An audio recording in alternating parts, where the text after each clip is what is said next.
আমি চুরি করলে শুধু আপনারা ধরবে না, 64 জেলার মানুষ ধরবে। শুধু 64 জেলার মানুষ না, পাশের একটা দেশ সারাদিন আমি কি করি, কই যাই, কি করি, কই খাই না খাই, এগুলো সারাদিন বৈশা বৈশা এরা গবেষণা করে। ধরেন আমি নির্বাচিত হইলাম, নির্বাচিত হওয়ার পরে কিন্তু আমাদের অনেক সুবিধা আছে, আমাদের কিন্তু সুবিধা আছে। আমি বেতন পাবো, আমি প্রায় 1.5 লক্ষ টাকার মতো বেতন পাবো। যদি আল্লাহ নির্বাচিত করে আমার বেতন হবে কত? প্রায় 1.5 লক্ষ টাকা, 91-90 হাজার টাকা বেতন, বাসা ভাড়া, এটা সেটা, ঢাকা শহরে একটা বড় ফ্ল্যাট দিব। এগুলা কার কার কার টাকায়? জনগণের টাকায় না? এরপরে আরো সুবিধা দিবে। সুবিধা হচ্ছে এই যে গাড়ির, রাস্তায় গাড়ি আছে না, এই গাড়ির দাম ধরেন এটা 10 লাখ 12 লাখ টাকা, কিন্তু আপনি কিনতে যান এই গাড়ির দাম 50 লাখ টাকা, কারণ আপনাকে ট্যাক্স দিতে হয়। কি দিতে হয়? ট্যাক্স। কিন্তু এমপিরা গাড়ি কেনার সময় ট্যাক্স লাগে না। তারা কি তা করে জানেননি? ধরেন একটা গাড়ির দাম ধরেন 8 কোটি টাকা, V8 একটা গাড়ি মডেলের, গাড়িটার দাম কত? আপনি কিনতে যাবেন 8 কোটি টাকা লাগবে, কিন্তু আমি যদি এমপি হই আমার লাগবে 2 কোটি টাকা। আমি কি করব? আপনার থেকে আমি 6 কোটি টাকা নিব, নিয়ে গাড়িটা কিনলাম, আমার লাভ কত? কয় টাকা? আর আপনার লাভ কয় টাকা? 2 কোটি। কারণ আপনি কিনতে গেলে লাগতো কত?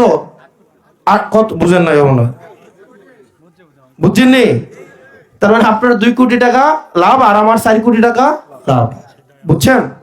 আপনি কি আমার সংসদে পাঠান গাড়ি কিনোনের লেগিয়া? গাড়ি কিনোনের লেগিয়া আরো সুবিধা আছে এমপিরা। সুবিধা কি জানেন নি? ধরেন এই যে রাস্তাঘাট হয় না, এগুলা ধরেন আমি এটা নিজে একটা কোম্পানি খুলতে পারবো, খুললা এগুলার টেন্ডার আমি নিতে পারবো। আমি না নিলাম, আমার আব্বার নামে খুললাম, আমার চাচার নামে খুললাম, জেডার নামে খুললাম, খুললা আমি কাজ আইবো 100 কোটি টাকা, আগে নিজে রাখবো 60 কোটি টাকা, নিজের বাপের কোম্পানি দিয়ে করাবো, দাদার কোম্পানি দিয়ে করাবো, করাইয়া ওই টাকা কই যাবে? নিজের ঘরে যাবে।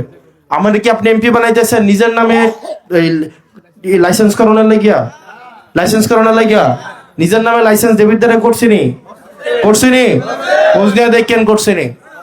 আপনি কি চান আমি সরকার আইয়া নিজের নামে লাইসেন্স করি, কইরা নিজের নামে কাম করি? হ্যাঁ, নিজের নামে গাড়ি কিনি, এটা এর লাগে নি বানাইতেছেন? অনেক সুবিধা আছে। ওই যে এমপি, আমি যে একটা এমপি, বিভিন্ন জায়গায় আমার অনেক সুযোগ সুবিধা দিবে, ব্যবসা করার ক্ষেত্রে আমি অনেক সুযোগ সুবিধা পাবো। এখন এই জিনিসগুলাকে আমরা বন্ধ করে দেবো ইনশাআল্লাহ। আমরা এমপি হওয়ার পরে আল্লাহ যদি তৌফিক দেয়, কোন এমপি ট্যাক্স ফ্রি গাড়ি কিনবে, এই রিচুয়াল আর বাংলাদেশে থাকবে না।